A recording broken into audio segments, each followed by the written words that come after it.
आज की बड़ी खबर इजराइल से है, जहां प्रधानमंत्री नरेंद्र मोदी ने इजराइल की संसद यानी कि कैनेसेट को संबोधित करते हुए आतंकवाद पर बेहद सख्त संदेश दिया। अपने भाषण में पीएम मोदी ने 7 अक्टूबर 2023 को इजराइल में हुए हमास के आतंकी हमलों की कड़ी निंदा की, गाजा शांति पहल पर भारत का रुख स्पष्ट किया और साथ ही आतंकवाद को पनाह देने वाले देशों को अप्रत्यक्ष लेकिन तीखी चेतावनी भी दी।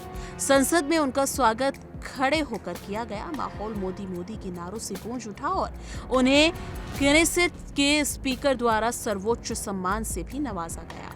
अपने संबोधन में प्रधानमंत्री नरेंद्र मोदी ने साफ शब्दों में कहा कि आतंकवाद को किसी भी परिस्थिति में जायज नहीं ठहराया जा सकता।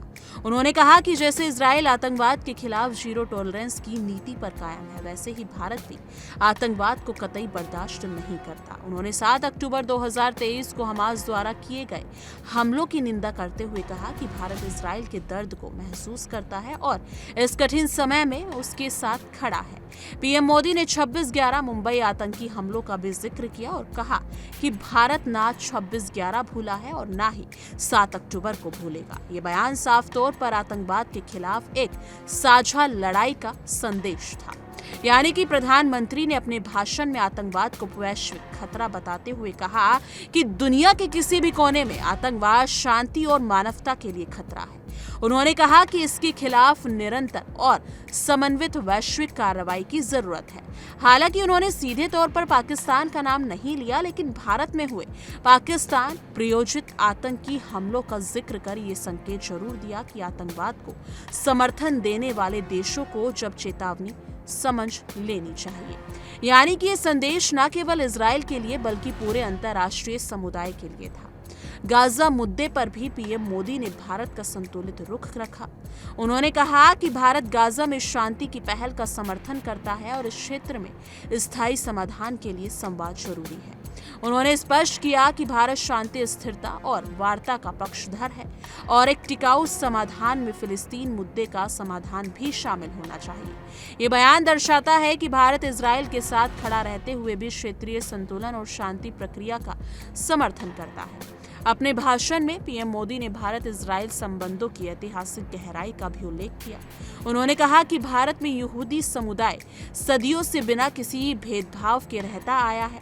उन्होंने सांस्कृतिक समानताओं का भी जिक्र करते हुए कहा कि जैसे इजराइल में हनुक्का मनाया जाता है, वैसे ही भारत में दिवाली रोशनी का पर्व है। जल्दी भारत में होली मनाई जाएगी और लगभग उसी समय इजराइल के पुरीम का उत्सव होगा। यानी कि इस तरह उन्होंने दोनों देशों के बीच सांस्कृतिक जुड़ाव को भी रेखांकित किया। आर्थिक मोर्चे पर पीएम मोदी ने कहा कि भारत जल्द ही दुनिया की तीसरी सबसे बड़ी अर्थव्यवस्था बनने की ओर बढ़ रहा है। उन्होंने बताया कि भारत ने हाल के वर्षों में कई महत्वपूर्ण व्यापार समझौते किए हैं और अब इजराइल के साथ एक महत्वाकांक्षी मुक्त व्यापार समझौते यानी कि FTA पर काम चल रहा है। उन्होंने कहा कि दोनों देशों के बीच द्विपक्षीय व्यापार कई गुना बढ़ा है, लेकिन अभी भी अपार संभावनाएं बाकी हैं। Quantum technology, semiconductor, artificial intelligence और डिजिटल पब्लिक इंफ्रास्ट्रक्चर जैसे क्षेत्रों में सहयोग को उन्होंने भविष्य की दिशा बताया।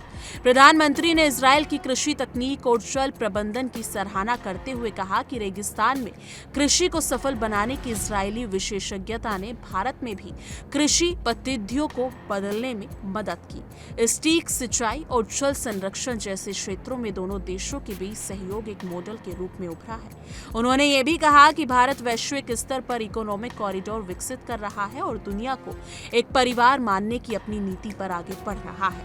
यानी कि कुल मिलाकर कनेसेट में पीएम मोदी का ये संबोधन केवल एक औपचारिक भाषण नहीं था, बल्कि आतंकवाद के खिलाफ साझा मोर्चा, गाजा में शांति का समर्थन, पाकिस्तान को अप्रत्यक्ष संदेश और भारत इजराइल रणनीतिक साझेदारी को नई ऊंचाई देने का संकेत भी है।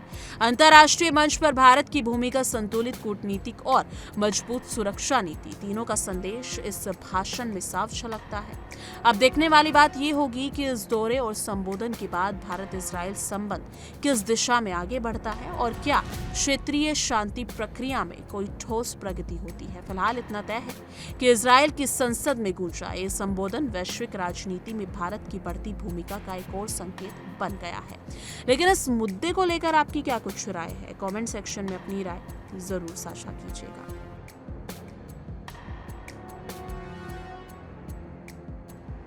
देखिए इंडिया डेली 24/7 अब आपके स्मार्ट टीवी पर। इंडिया डेली मौजूद है सभी डिजिटल प्लेटफॉर्म पर लाइव और लगातार। इंडिया डेली 24/7 हर दिन राष्ट्र को समर्पित।